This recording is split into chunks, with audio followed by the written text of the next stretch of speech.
कैसे हैं आप सब। आई होप आप सब अच्छे होंगे। एंड आज का हमारा टॉपिक है थ्योरीज ऑफ मैनेजमेंट। मैनेजमेंट की बहुत सारी थ्योरीज होती हैं, इसको हम डिटेल में पढ़ेंगे, तो वीडियो आपको लास्ट तक देखना है। चैनल पे नए हैं तो चैनल को सब्सक्राइब कर लेना है। सबसे पहले हमें ये पता होना चाहिए कि थ्योरी ऑफ मैनेजमेंट क्या होता है। Management theory are a set of guiding rule which help the manager to manage the organisation. Management क्या है? ऐसे रूल सेट करना, ऐसे एम्प्लॉय को गाइड करना जहाँ पे जो भी मैनेजर है उस चीज़ को अच्छे से ऑर्गेनाइज कर सके और मैनेज कर सके, जिससे उसका प्रोडक्शन भी अच्छा होगा और उसका प्रॉफिट होगा वो भी बढ़ेगा। तो इसलिए क्या होता है, थ्योरीज ऑफ मैनेजमेंट करना इम्पोर्टेंट होता है। Studying management theory can help nursing leader to create on management style. जो भी नर्सिंग मैनेजमेंट थ्योरी है वो नर्सिंग लीडर को अपने स्टाइल में उसको मैनेज करना चाहिए। Management theory can be broadly classified into 3 groups. इनको 3 ग्रुप्स में क्लासीफाई किया गया है। पहला क्या है? Classical management theory. सेकेंड है behavioural management theory and third आपका है मॉडर्न मैनेजमेंट थ्योरी। इसमें इसके अंडर में भी आपकी थ्योरी आएंगी, क्लासिकल में 3 थ्योरी आएंगी जिसको हम डिटेल में पढ़ेंगे। तो आज की वीडियो में हम सिर्फ क्लासिकल मैनेजमेंट को डिटेल में पढ़ेंगे।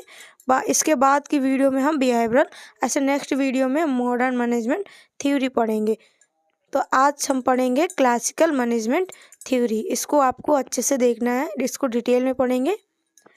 Classical management theory is based on the believe that works only have physical and economic need and it prescribe specialization of labor। इसमें क्या है कि क्लासिकल थ्योरी किस पे बेस होता है? फिजिकल पे और इकोनॉमिक नीड पे, जो कि लेबर के लिए स्पेशली है। लेबर होती है उसको क्या, उसको फिजिकल जो भी इकोनॉमिक नीड उसकी होती है वहाँ से फुलफिल होती है। This theory recommended centralize leadership and decision making and focus on the profit maximization। ये थ्योरी है, इसको कौन डिसीजन मेकिंग इसमें कौन करता है? जो सेंट्रलाइज लीडरशिप होगा, इसमें जो लीडर होगा वो डिसीजन करेगा और फोकस किस पे करता है? प्रॉफिट पे, कितना मुझे प्रॉफिट हो रहा है। क्लासिकल थ्योरी को भी क्लासिफाइड किया गया है। इसमें आपका पहला है साइंटिफिक मैनेजमेंट थ्योरी, जिसमें आपका आएगा incentives and FW Tyler. Second आपका है एडमिनिस्ट्रेटिव थ्योरी, इसको भी हम डिटेल में भी पढ़ेंगे, जिसमें पढ़ेंगे principle of management Henry Ford. And last आपका है ब्यूरोक्रेसी थ्योरी, बाय रूल्स और मैक्स वेबर ने दी थी।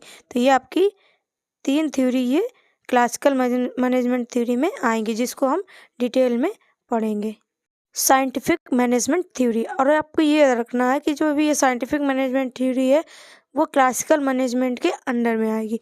ऑलमोस्ट 100 ईयर्स एगो, मतलब 100 साल पहले, Frederick Taylor argued that with well design task and enough incentives to get work done worker could be more productive. मतलब वर्कर से ऐसे इसको डिजाइन किया गया जिससे कि उनका प्रोडक्शन और ज़्यादा बढ़ सके। Tyler promotes the concept of paying people with peace instead to the hour in healthcare. The equivalent would be number of patient bedded, number of surgical dressing done, visit at home rather than by number of hours work. This would create the incentives to get most work done at least amount of time।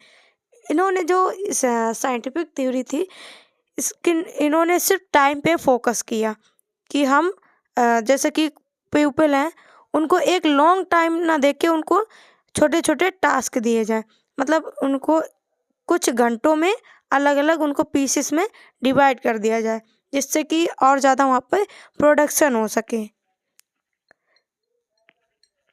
अगर हम time को manage करेंगे तो हमारा production और ज़्यादा बढ़ेगा। Worker है उनको एक बार में काम ना देके छोटे छोटे उनको टास्क दिया जाए कम टाइम में, मीन्स उनको दिन का ना देके कुछ घंटों का टास्क दिया जाए, जिससे कि वो अपना काम है वो टाइम से पूरा कर सके। सेकेंड आपका थ्योरी है एडमिनिस्ट्रेटिव थ्योरी, जो कि आपकी क्लासिकल मैनेजमेंट थ्योरी के अंदर में आएगी। इसमें क्या था, हेनरी फॉयल किसने दिया था? हेनरी फॉयल ने। Laid down the 14 principle of management. These 14 principle of management are used to the manage an organization and beneficial for the production, planning, decision making, organizing and processing of management, control, coordination. According to Foyle, administrative management was focused on the formal organization structure of delineation of the basic process of general management. Administrative theory थी, इन्होंने पूरा manager पे, मतलब कि जो भी अगर manager वहाँ का अच्छा होगा, चीज़ें ऑर्गेनाइजेशन वे में रहेंगी, उसका डिसीजन मेकिंग अच्छा होगा, उसका प्लानिंग अच्छा होगा, तो क्या होगा? इफ़ेक्ट पड़ेगा वर्क पे। वहाँ का मैनेजर कैसा है? जिन्होंने जो हेनरी फॉयल थे उन्होंने 14 प्रिंसिपल मैनेजमेंट को इसमें यूज़ किया। अभी हम इसी में 14 principle management of theory next video में पढ़ेंगे। आगे आपका दिया गया है प्रिंसिपल ऑफ मैनेजमेंट, वहाँ पे आपको इसको मैं डिटेल में पढ़ाऊँगी। यहाँ आपको पता, सिर्फ इतना पता होना चाहिए कि मैनेजमेंट के 14 प्रिंसिपल होते हैं जो हेनरी फॉयल ने उसमें इंक्लूड किया, जिससे कि उसका ऑर्गेनाइजेशन अच्छा हो सके, वहाँ पे और ज़्यादा बेनिफिट मिल सके, वहाँ पे प्रोडक्शन हो सके, उसको कैसे, मतलब वर्क को कैसे कोऑर्डिनेशन करना है एम्प्लॉय के साथ में, कैसे मैनेजमेंट करना है, कैसे कंट्रोल करना है, उसका प्रोसेस कैसा रहेगा। जैसे आप उसको एडमिनिस्ट्रेट करोगे वैसे आपको जो भी वर्क में इफ़ेक्ट देखने को मिलेगा। तो यहाँ पे उन्होंने पूरा ऑर्गेनाइजेशन पे ध्यान दिया। और जो ऑर्गेनाइजेशन है वो कौन करेगा? प्लानिंग, डिसीजन मेकिंग वो मैनेजर करेगा, जो कि इफ़ेक्ट करेगा आपके वर्क पे।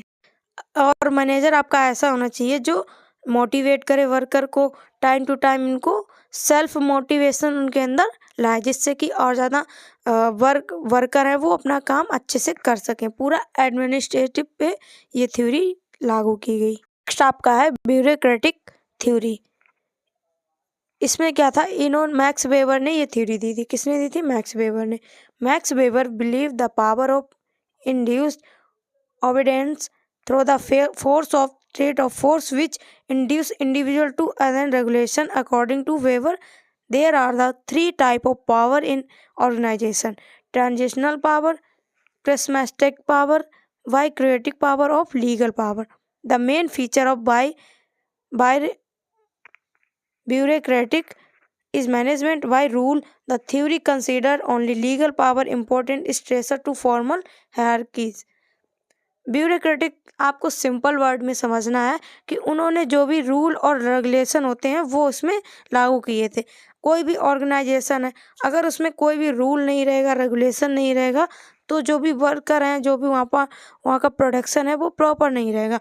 तो उन्होंने जो भी लीगल रूल एंड रेगुलेशन थे वो मैनेजमेंट में इन्वॉल्व किए। तो आपको ब्यूरोक्रेटिक में याद रखना है कि उन्होंने जो भी वहाँ के रूल रेगुलेशन है जो मैनेजमेंट के, उन्होंने वो चीज़ वहाँ पे लागू की। तो ब्यूरोक्रेटिक थ्योरी में रूल रेगुलेशन किया, और एडमिनिस्ट्रेटिव थ्योरी में मतलब पूरा मैनेजर पे उन्होंने फोकस किया। कैसे मैनेजर है वो कैसे ऑर्गेनाइज करे, कैसे डिसीजन मेकिंग है उसका, और प्लानिंग कैसे है, कंट्रोल कैसे करता है, कोऑर्डिनेशन कैसे करता है, उसका इफेक्ट कहाँ पड़ता है? वर्कर पे पड़ता है। और आपका साइंटिफिक थ्योरी में था, इन्होंने टाइम पे फोकस किया, टाइम मैनेजमेंट पे। तो ये था हमारा classical management theory. And next video में हम पढ़ेंगे बिहेवियरल मैनेजमेंट थ्योरी। तो इसके लिए आपको चैनल को सब्सक्राइब कर देना, जिससे कि मैं वीडियो आपको अपलोड करूं और आप तक टाइम टू टाइम पहुंचती रहे। Thank you for watching my video. Subscribe for more content.